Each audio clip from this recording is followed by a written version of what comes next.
Olá pessoal, boa tarde, meu nome é Cris de Pascoal, eu apresento o programa Enigmas, o programa Despertos, e também trabalho lá com Lucimara Parisi, montando as pautas de ufologia e espiritualidade, e estou aqui com vocês, sempre fazendo uma pauta ou outra, uma live ou outra, falando aí sobre as questões que estão acontecendo. Há pouco tivemos aí, dia 23 de setembro, que foi anunciado o final do mundo, ontem também, um paranormal dizia que o mundo acabava, e assim vai. Então, eu comecei a pesquisar sobre esses assuntos, por que a gente entra nessas enrascadas? E a pergunta aqui é o seguinte: em qual torre de Babel você está? Eu questiono, que cada um tem seu Deus, um deusinho particular, não é mesmo? Você não tem um deusinho particular? Estamos vivendo uma verdadeira torre de Babel religiosa, Cada um fala uma língua e quase ninguém se entende. A questão é, você mora nessa energia chamada Deus, ou ela habita em você? No meu entendimento, de 30 anos de pesquisa, Deus não é religião, é relação, é por meio das nossas inter-relações que a gente vai estar plugado ou não nessa energética. Eu também não quero criticar aqui religião alguma ou ofender quem crê em algo, mas sim, pessoal, questionar qualquer pessoa ou coisa que pode ser objeto real de adoração. Mas mais do que objeto de adoração, o que intriga mesmo é a constituição de tantas igrejas atualmente. Por mais absurdo aí que seja uma ideia, como isso é possível, Bom, como eu disse, essa live não é sobre questionar Deus ou fé, é sobre a criação das seitas, das religiões, algo que é muito mais humano aí do que divino, e que sempre é confusão entre o que é do homem e o que é do divino. Então vamos ver como que eles criam essa religião. É muito simples. Eu vou abrir o jogo como eles fazem para levar você aí a ser um seguidor fanático de seitas religiosas. Então fica atento. São etapas comuns e todas elas demonstrariam um padrão, não apenas de comportamento na sua criação, como também na mentalidade aí dos seus seguidores. Lembrando aí que quem segue sempre se perde, precisamos ter lucidez para compreender esse processo. Bom, o primeiro passo: essas pessoas que resolvem montar uma seita religiosa, escolhem aí uma ideia poderosa, quase megalomaníaca e de difícil acesso ao público leigo. Pessoal, vamos entender o seguinte: pessoas costumam ser motivadas por idealizações.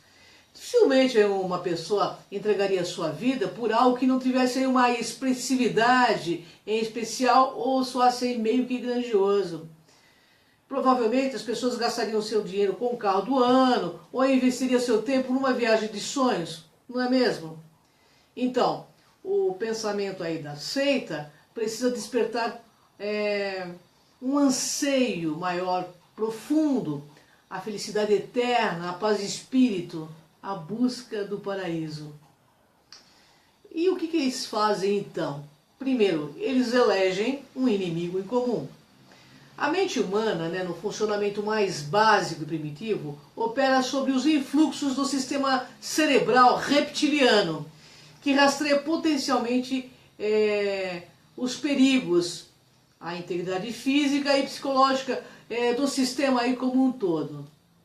Esse sistema só reconhece, pessoal, presta bem atenção, esse sistema que todos nós temos só reconhece inimigos e aliados.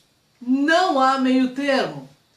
Os marqueteiros sabem muito bem como ativar o desejo de escassez aí das pessoas, anunciando que um produto vai acabar.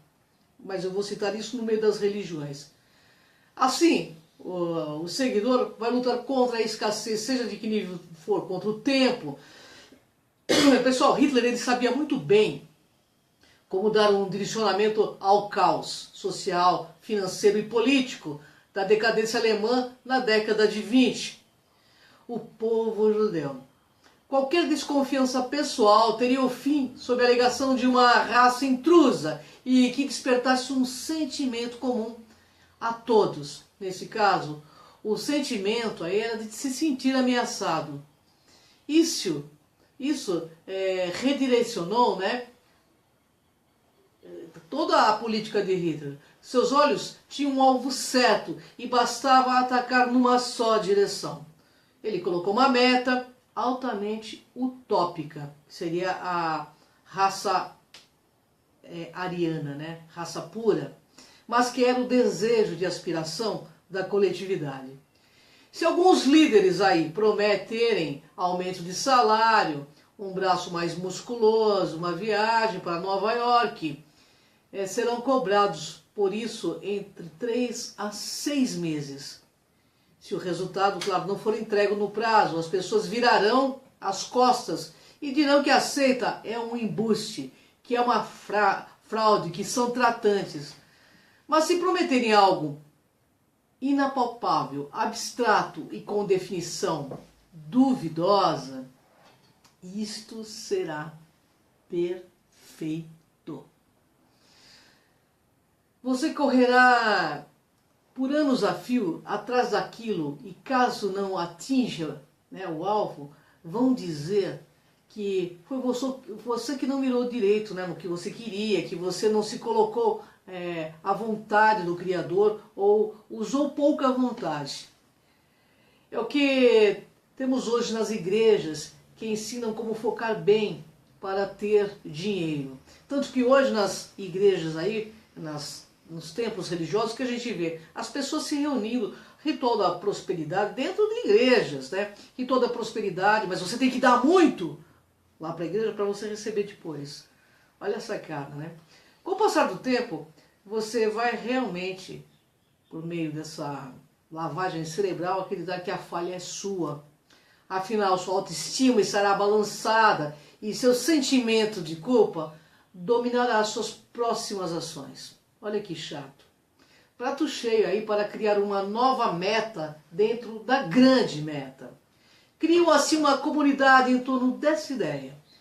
Uma pessoa que tem razoável bom senso sabe direcionar sua vida com ações ponderadas e com relativo controle para manter o corpo saudável, finanças em ordem e vida familiar decente.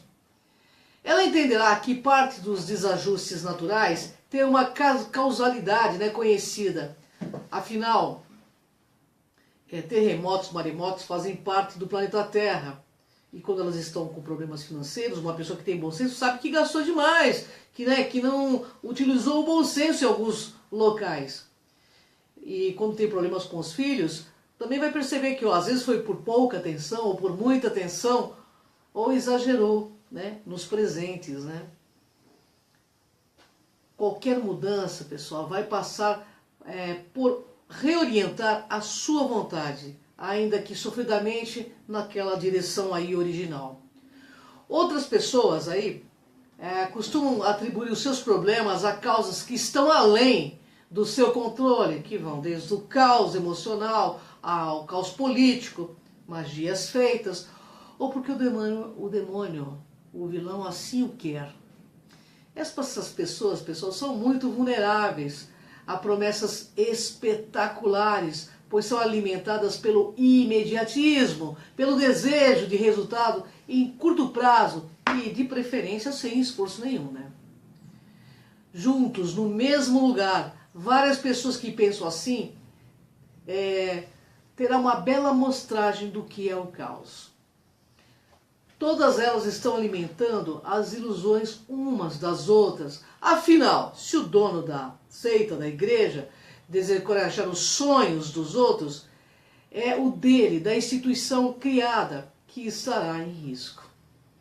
A lógica é que os adeptos não querem naufragar, então vão remar bem forte para que os outros alcancem aí os seus objetivos. Assim usam métodos de controle, como hipnose, né, dentro dessas comunidades, que regulam a integridade física, psicológica ou moral aí dos seus participantes e os diferenciem do inimigo comum. Geralmente aí, pessoal, esses métodos se apresentam na forma aí também de livros reveladores, textos sagrados. Bem, na prática isso pode tomar formatos mais humilhantes, como testemunhos com exposições de fragilidades pessoais, coerções em relação a comportamentos inapropriados e até a entrega de bens materiais, como é o que estamos vendo na atualidade, né? Essa etapa é especificamente importante aí para diluir a identidade do seguidor na mentalidade da seita. E tal identidade não existe mais como vontade pessoal, mas como parte de um grupo. É dessa forma que muitos se despedem do senso crítico e do seu livre poder de escolha. Pense em termos aí de futebol. Vou dar um exemplo. Se você for corintiano, por exemplo, tá? Qualquer grande conquista do seu time será uma grande conquista sua também. Você não vê que os torcedores se matam e se agridem, né? Brigando pelo time? Porque isso é um mecanismo natural de associação de imagens que as pessoas fazem do nosso cérebro. Os nossos gostos definem quem somos. E olha só, quando os nossos artistas favoritos eles ganham o Oscar, sentimos como se também fôssemos premiados. Assim como foi com Ayrton Senna quando foi embora. E a nação ficou toda triste, porque nós sentimos o pesar de perder alguém grandioso que nos representava. Ser uma pessoa aí diferenciada entre as outras é o que alimenta o mercado do consumo do luxo, por exemplo. E é onde também as pessoas parecem que viram meio que um outdoor dessas marcas, né? Ali não existe uma pessoa comum nesse mercado do luxo. Só a fina nata dos endinheirados aí que pode usar aí determinadas marcas, né? Já imaginou aí aquela cena clássica dos que fazem regime em grupo? Se um gordinho perde os quilos necessários, ele está em um desses grupos que ajudam a pessoa a perder o peso, ele é aplaudido, né? Se ganha peso, surge um silêncio assim de imediato, como se fosse uma reprovação. Uma coisa velada, até que meio devastadora. Eu mesmo já fiz nesses grupos. E ninguém quer ficar perto do gordinho aí que não se esforçou, né? Bem, o mesmo acontece aí numa seita, quando o fiel seguidor não realizou ou obedeceu o comando do líder em questão. Surge uma reprovação ao qual ninguém quer se submeter. Assim, eles inventam eventos catastróficos contra o qual todos devem estar preparados. Por exemplo, o fim do mundo aqui, né, que ia acontecer em setembro, agora diz que vai ser em outubro, né? O sentimento de que algo vai acabar faz aumentar o desejo por aquilo, por aquele grupo. Afinal, a ideia de fim ou de escassez valoriza o produto por eles anunciado e vendido de forma religiosa aos seus adeptos. E quanto mais ameaçador for o evento, mais intenso o treinamento e maior será o nível de sacrifício a ser realizado pelo seguidor. Olha, pessoal, o aguardo da ameaça cria na mente das pessoas um sentimento de coletividade associada com urgência e fragilidade. E isso, pessoal, também diminui o valor que as pessoas têm e faz aumentar o poder do líder, né, daquela seita religiosa. Ou seja, o poder é a doação que o seguidor faz, né, que é sempre... Pois ele conhece o método para apaziguar as sequelas do problema, né? Sempre com promessas abstratas do paraíso ou do inferno, caso você não faça o que ele mandou. Se o mundo vai acabar, o líder tem o kit salvador. Você já comprou algum aí? Se é o juízo final, ele tem um acordo especial para preservar os seus prediletos, a fim de que o grupo que está sob sua guarda seja poupado de toda catástrofe e conjuros negativos. Vou citar aqui um caso bem famoso que é o Jim Jones, em que 900 seguidores cometeram suicídio. Havia uma garantia assim. Aqueles que se matassem seriam os escolhidos e quem fosse covarde e ficasse vivo queimaria no fogo do inferno. Funcionou, né? Todos se mataram e as pessoas que se negavam a ingerir o veneno, inclusive crianças, foi obrigada por outros adeptos. Olha o que é o poder de uma crença, né?